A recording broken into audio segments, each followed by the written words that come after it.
매뉴얼을 외우는 것보다 더 중요한 것이 있어서 천천박사가 지금부터 알려드리려고 해요. 끝까지 시청해 주셔야겠죠?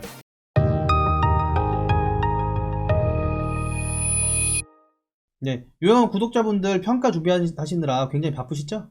우선 가장 중요한 것은 우리가 평가를 준비를 한다고 하면 실제 우리가 평가를 받는 그 기간으로 미래로 한번 가봐야 됩니다. 만약에 우리가 7월 달에 받게 될 것이다 라고 하면 그 평가 받는 일주일 전에 제가 보여드리는 공문이 날아옵니다. 공단에서 평가를 언제 하겠다라고 하는 공문인데요. 이때 평가 사전 준비문이 같이 오게 됩니다. 그리고 전화가 와서 어떤 부분들을 준비해야 되는지 설명도 해주고요. 일단 제가 한번 읽어보겠습니다. 준비 자료로 기본적으로 들어가 있는 게 5대 보험 가입 증명서류, 퇴직금 지급 여부 증빙서류, 급여별 수급자 직원 현황, 그 다음에 평면도와 위치도 포함해서 이런 부분들, 이 시설 설비에 대한 부분들 준비해놔라 이렇게 지금 되어 있고요. 그리고 참고 양식으로 수급자 현황과 직원 현황에 대한 엑셀표를 예시로 이게 들어서 가져오라고 준비를 해놓으라고 이렇게 되어 있죠. 여러분들 이 자료들을 이렇게 요청하는 이유가 뭐예요? 실제 평가관 분들이 여러분들한테 평가를 하러 갈 때 평가에 필요하니까 요청하는 거예요. 그렇죠? 반대로 얘기하면 어떻게 될까요? 평가를 준비하시는 우리 기관 입장에서는 우리 평가관의 마음을 이해해야 한다고 천천박사는 항상 말씀을 드리잖아요. 평가관이 되었을 때, 우리가 평가관의 마음이 되었을 때는 이 서류를 우리 기관이라 하더라도 우리가 요청을 해야지 제대로 된 평가 준비를 할 수 있다는 의미인 거예요. 평가 준비를 하는 지금 시점에서는 여러분들이 이 평가 때 날아오는 이 공문에 맞춰서 미리 준비를 해놓고서 평가를 들어가자 라고 천천박사는 이야기를 하고 있는 겁니다. 바쁘신 분들은 여기까지만 듣고 끊으시면 되고요. 그 이후부터는 제가 서류 준비에 대한 설명을 좀 드리겠습니다. 여러분들 엑셀 잠깐 보겠습니다. 엑셀을 살펴보시면 이 엑셀에 어떤 직원이 언제 입사했는지 언제 퇴사했는지 이런 부분들이 19년도부터 나열을 할 수 있게끔 그렇게 엑셀이 만들어져 있는데요. 싹 다 나열을 해놓으면 우리가 평가를 준비를 할 때도 예를 들어 건강검진을 예를 들어 볼게요. 건강검진을 이분이 해야 되는지 말아야 되는지 실제 있는지 없는지를 확인할 때 이 임명부가 있어야 되거든요.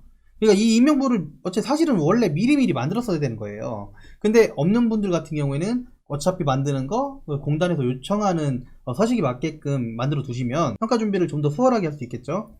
그리고요 수급자 같은 경우에는 주요 질환이라든지 이런 부분들이 들어가 있고 언제 급여 개시를 했는지 언제 급여 개시를 종료했는지 이런 부분들이 적혀 있기 때문에 우리가 서류를 만들 때 초기 사정이라든지 상담이라든지 아니면 뭐 급여 계획이라든지 급여 결과표라든지 이런 것들은 날짜가 굉장히 중요하잖아요. 이런 부분들을 우리가 체크를 할 때도 굉장히 도움이 많이 됩니다. 그래서 원래는 매월 이게 변동이 있을 때마다 사실 작성을 해 두셔야 되는 거였어요. 근데 작성을 안 하셨다면 지금이라도 빨리 평가에 맞게끔 작성을 하셔서 우리가 자체 평가를 할 때나 아니면 실제 평가를 받을 때 도움이 되게끔 만드시라는 겁니다. 예, 정리를 하자면요. 이 엑셀표를 만들어 두면 여러분들이 자체 평가를 할 때도 도움이 되고 평가자가 실제 와서 우리 기관을 평가를 할 때 굉장히 도움이 많이 된다 라는 거고요. 예, 여러분들 어차피 평가 때 보시겠지만 배상책임보험이라든지 각종 보험 같은 경우에는 만약에 약관이나 이런 부분들이 없으면 배상책임보험 증서 뭐 어떤 거든 간에 어디에 가입하신지는 아시잖아요.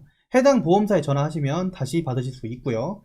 4대 보험, 5대 보험, 5대 보험 가입 증서 같은 경우에는 제가 링크 걸어 드릴게요. 4대 보험 포털에 들어가시면 가입 증명서 받으실 수 있습니다. 그리고 우리 직원들 누가 가입되어 있는지도 다 볼 수가 있고요. 평면도 위치도 준비하라고 되어 있는데요.